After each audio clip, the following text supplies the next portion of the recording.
Era Jueves Santo cuando el padre del realismo mágico nos dejó. A sus 87 años, Gabriel García Márquez, nuestro querido Gabo, partió dejándonos para siempre en nuestros recuerdos esas inolvidables fragancias del trópico, así como sus lluvias diluvianas surcadas de mariposas amarillos y amores telúricos. Karina Novoa y Cristian Loaiza con una semblanza, con un homenaje al inmortal Gabo. No, rien de rien. No, je ne regrette rien. Muchos años después, frente al pelotón de fusilamiento, el coronel Aureliano Buendía había de recordar aquella tarde remota en que su padre lo llevó a conocer el hielo. Macondo era entonces una aldea de 20 casas de barro y caña brava construidas a la orilla de un río de aguas diáfanas que se precipitaban por el lecho de piedras pulidas, blancas y enormes como huevos prehistóricos. Gabriel García Márquez no es ni será un hombre para el olvido. Dentro de 5, 10 o 50 años, alguien volverá a abrir uno de sus libros y se estremecerá de golpe. Con cada una de sus líneas. No podrá dejar de leer, hablará de la belleza de su obra y Gabo seguirá vivo, porque hombres como él simplemente no mueren. Lo que hoy sé es que no dejé de escribir ni un solo día durante 18 meses hasta que terminé el libro. Parecerá mentira, pero uno de mis problemas más apremiantes era el papel para la máquina de escribir. Acuñó la belleza del idioma en diálogos imborrables, en historias de alfombras voladoras, lluvia de flores o de aquella mujer tan bella que seguía torturando a los hombres más allá de la muerte y que subió en cuerpo y alma a los cielos. Esta inagotable imaginación, delicioso humor y delicada ternura marcaron el inicio, con 100 años de soledad, del boom de la literatura latinoamericana.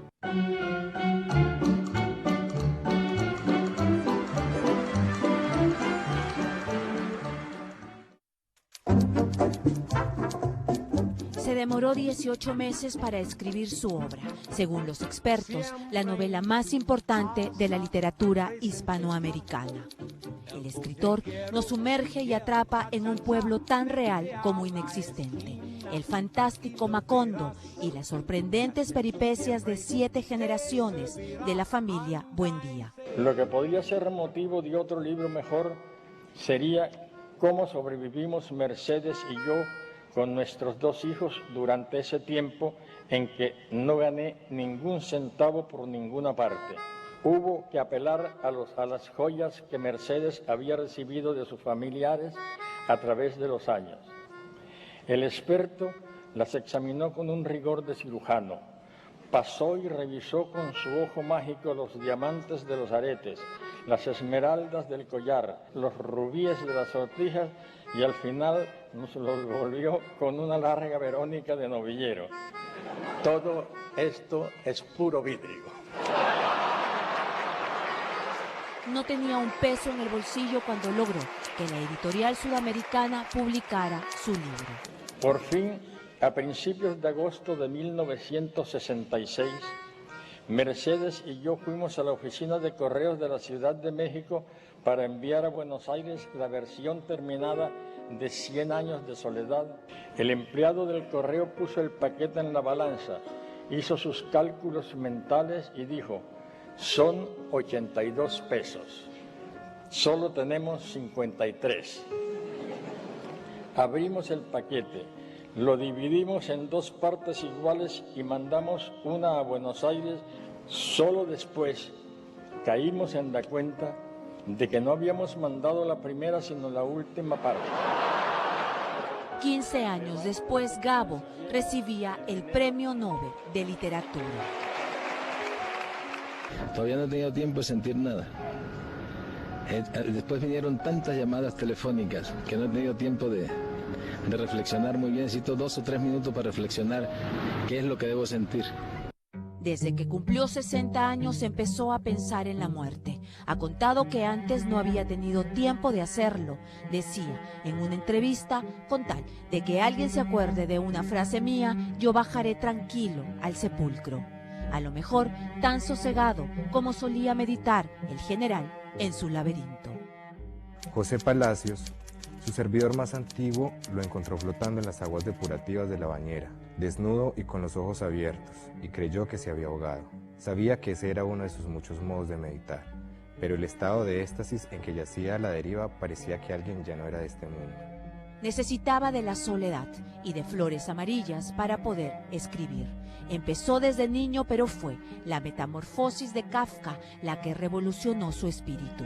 Cómo alguien podía despertarse convertido en escarabajo. Si así era la literatura, nunca la dejaría, y cumplió aquella promesa de tiempos remotos.